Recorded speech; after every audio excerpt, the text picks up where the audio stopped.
Hello students, कैसे हैं? चल रही है आप लोगों की अच्छी पढ़ाई।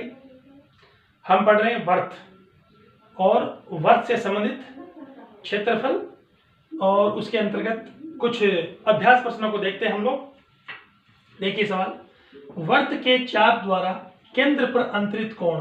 किसके द्वारा? चाप द्वारा केंद्र पर अंतरित कोण।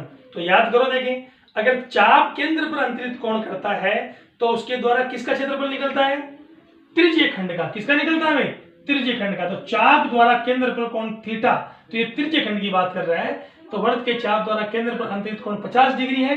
यदि चाप की लंबाई ए से यहां तक बी, ये अगर बी माने इसको, इस ए से बी तक की जो लंबाई है उसकी बात कर रहा है कि ए से बी तक की लंबाई कितनी है भाई?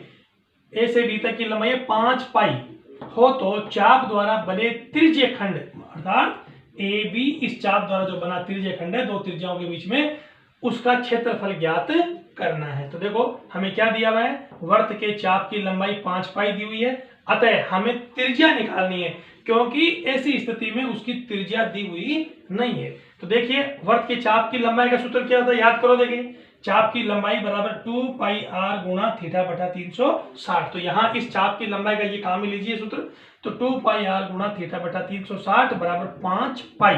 हमें मान निकालना है आर का। तो देखो आर को तो ये रख लो, इधर 5 पाई अपनी जगह पड़ा है। तो हम क्या करें, एक तो 2 पाई को उधर भेज दो तो पक्षांतर में जाएगा, तो 2 पाई भाग में, इधर गुणा में उधर भाग में चला जाएगा। एक 360 भाग में है तो वो किस में आ जाएगा? गुणा में आ जाएगा, और ये थीटा आ जाएगा नीचे। तो मैंने थीटा की सीधी वैल्यू लिख दी। थीटा का मान कितना दिया हुआ है? 50 डिग्री। तो यहां मैंने लिख दिया 50 डिग्री। तो आर बराबर 5 पाई बट्टा 2 पाई गुणा 360 बटा थीटा, और थीटा का मान हो गया 50 डिग्री। इसको सरल करेंगे तो पाई से पाई कट गया, आप 5 का भाग 10 बार गया, ये आ गया 36। तो 2 का भाग लगाएंगे तो कितना आ जाएगा? 18 सेंटीमीटर।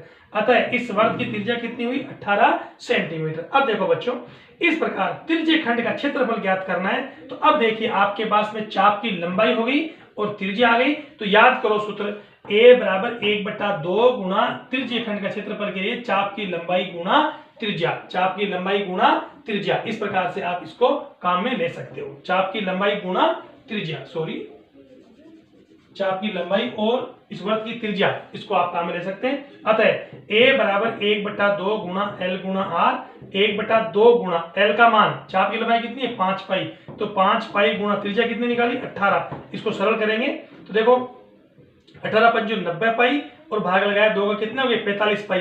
पाई का मान लिखो 3.14 लगाएंगे तो 45 गुना 3.14, उत्तर आ गया 140.3 सेंटीमीटर स्क्वायर। तो इस प्रकार से अच्छा सवाल है एग्जाम के हिसाब से। आप लोग पहले क्या निकालेंगे? चाप की लंबाई के द्वारा त्रिज्या निकालेंगे, और त्रिज्या और चाप की लंबाई का उपयोग सीधा इस सूत्र में करेंगे त्रिज्यीय खंड में, और इस प्रकार से आप इसका क्षेत्रफल ज्ञात कर सकते हैं। ऐसे देखो बच्चों, एक सवाल देखिए, और एक वर्त के चतुर्थांश का क्षेत्रफल ज्ञात कीजिए जिसकी परिधि 22 सेंटीमीटर है। ध्यान दो, एक वर्त के चतुर्थांश का क्षेत्रफल ज्ञात कीजिए जिसकी परिधि कितनी है? 22 सेंटीमीटर। चतुर्थांश अर्थात किसी वर्त को अगर हम 4 भागों में बांटें, जैसे मान लो ये कोई वर्त है, इस वर्त को इस प्रकार से आप 4 भागों में बांट दें, तो देखो ये एक हिस्सा है, ये क्या कहलाएगा? चतुर्थांश। ये भी सब चतुर्थांश ही है। तो इस एक भाग की बात कर रहा है। इसका मतलब ये जो त्रिज्यीय खंड बना, यहां पर कोण कितना है? इस चाप, यहां से यहां तक का जो चाप है, इस चाप के द्वारा केंद्र पर अंतरित कोण कितना है? 90 डिग्री। और इसके द्वारा जो ये त्रिज्यीय खंड बना उसका क्षेत्रफल की बात कर रहा है। या फिर मैं ऐसा कहूं कि चतुर्थांश का मतलब है 1/4। इस पूरे वर्त के क्षेत्रफल में अगर 4 का भाग लगा दें तो आप इस चतुर्थांश के इस चौथे खंड का हिस्सा क्षेत्रफल ज्ञात कर सकते हैं। अतः हमें क्या दिया हुआ है? परिधि दी हुई है। किसकी? वर्त की परिधि कितनी दी हुई है? 22 सेंटीमीटर। तो हमें त्रिज्या निकालनी है। याद करो परिधि का सूत्र।